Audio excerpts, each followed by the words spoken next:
राम राम सबको। कैसे हो आप लोग? आशा करती हूँ आप सब ठीक होंगे। निधि चैनल में आप सबका स्वागत है। और आज मैं आपको फागुन मास के 12वें अध्याय की कथा सुनाऊंगी।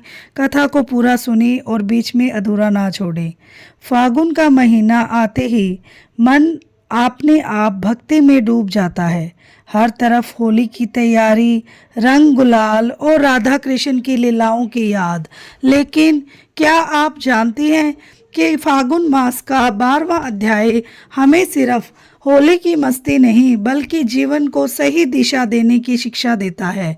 आज की कथा सुनकर आपका मन शांत होगा, घर में सकारात्मक ऊर्जा आएगी और हृदय में भगवान के प्रति प्रेम बढ़ेगा। वीडियो के अंत तक बने रहना, क्योंकि अंत में मैं आपको बताऊंगी फागुन मास में किया गया एक छोटा सा उपाय जो जीवन की बड़ी बड़ी परेशानियां हल कर सकता है। फागुन मास का आध्यात्मिक महत्व। फागुन मास को भक्ति का महीना कहा गया है। इस महीने में भगवान श्री कृष्ण की लीलाएं विशेष रूप से स्मरण की जाती हैं। यह महीना हमें सिखाता है क्रोध को प्रेम से जीतना, अहंकार को भक्ति से मिटाना और मन की बुराइयों को होली की आग में जला देना। जैसे हम होली में पुराने रंग मिटाकर नए रंग लगाते हैं, वैसे ही जीवन में पुराने दुख, पुराने गिले शिकवे मिटाकर नई शुरुआत करनी चाहिए। 12वें अध्याय की में एक भक्त की कथा आती है जो बाहर से बहुत धार्मिक दिखता था पर अंदर से अहंकार से भरा हुआ था। वह रोज पूजा करता, माला फेरता, मंदिर जाता, लेकिन दूसरों को छोटा समझता था। एक दिन उसने भगवान से कहा, हे प्रभु, मैं इतना भजन करता हूँ फिर भी मुझे शांति क्यों नहीं मिलती। तभी एक साधु आए और बोले, पूजा हाथों से नहीं हृदय से करनी होती है। साधु ने उससे कहा, आज तुम फागुन की होली की आग के पास जाओ और मन में जो क्रोध, ईर्ष्या, अहंकार है उसे आग में अर्पित कर दो। उस भक्त ने मन ही मन अपने घमंड को छोड़ने का संकल्प लिया। उस दिन के बाद उसके जीवन में शांति आने लगी। इस अध्याय से मिलने वाली सबसे बड़ी शिक्षा है, हमें 3 बड़ी सीख मिलती है। केवल पूजा पाठ काफ़ी नहीं होता जब तक व्यवहार में प्रेम ना हो। अहंकार सबसे बड़ा शत्रु है। जो खुद को बड़ा समझता है वह भगवान से दूर हो जाता है। फागुन मास आत्म शुद्धि का समय है। इस महीने में मन को साफ करो, दिल को हल्का करो, और अगर मन भारी है तो भगवान भी दूर लगते हैं। मन हल्का होगा तो भगवान भी पास लगेंगे। जीवन में कैसे अपनाए अच्छी अच्छी आदतें, इस अध्याय की सीख को रोज़मर्रा के जीवन में उतारना ज़रूरी है। रोज़ सुबह भगवान का नाम लेकर दिन शुरू करें।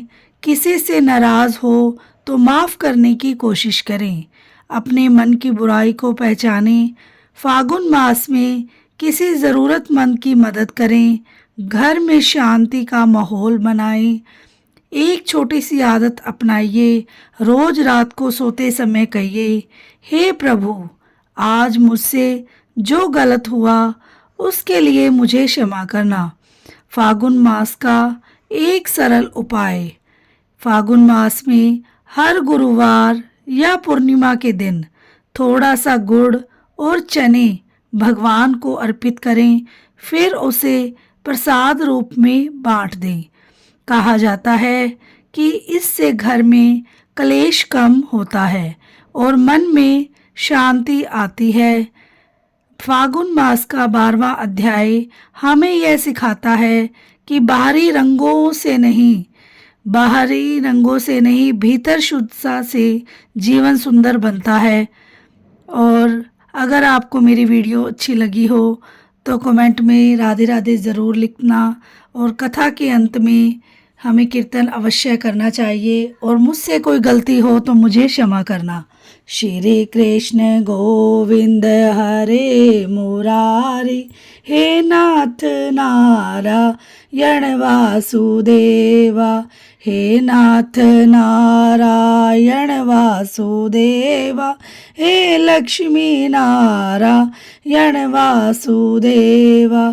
श्री कृष्ण गोविंद हरे मुरारी, हे नाथ नारायण वासुदेवा, हे नाथ नारायण वासुदेवा, हे लक्ष्मी नारायण वासुदेवा। श्री कृष्ण गोविंद हरे मुरारी, हे नाथ नारायण वासुदेवा, हे नाथ नारायण वासुदेवा, हे लक्ष्मी नारायण वासुदेवा। श्री कृष्ण गोविंद हरे मुरारी, हे नाथ नारायण वासुदेवा, हे नाथ नारायण वासुदेवा, हे लक्ष्मी नारायण वासुदेवा। श्री कृष्ण गोविंद हरे मुरारी, हे नाथ नारायण वासुदेवा। बोलो श्री कृष्ण भगवान की जय हो, विष्णु भगवान की जय हो, भोलेनाथ जी की जय हो। अगर मुझसे कोई गलती हो तो मुझे क्षमा करना। वीडियो को लाइक, चैनल को सब्सक्राइब करे बिना ना जाना, क्योंकि आप सबके सपोर्ट की है बहुत ज़्यादा ज़रूरत। और बेल आइकन को ज़रूर प्रेस कर लें ताकि मेरी वीडियो की नोटिफिकेशन आपके पास सबसे पहले पहुंच जाए। और आप सबके सपोर्ट की ज़रूरत है। और जिसने अध्याय पूरा सुना है तो धन्यवाद। राधे राधे। मिलते हैं नेक्स्ट वीडियो में। जय श्री श्याम।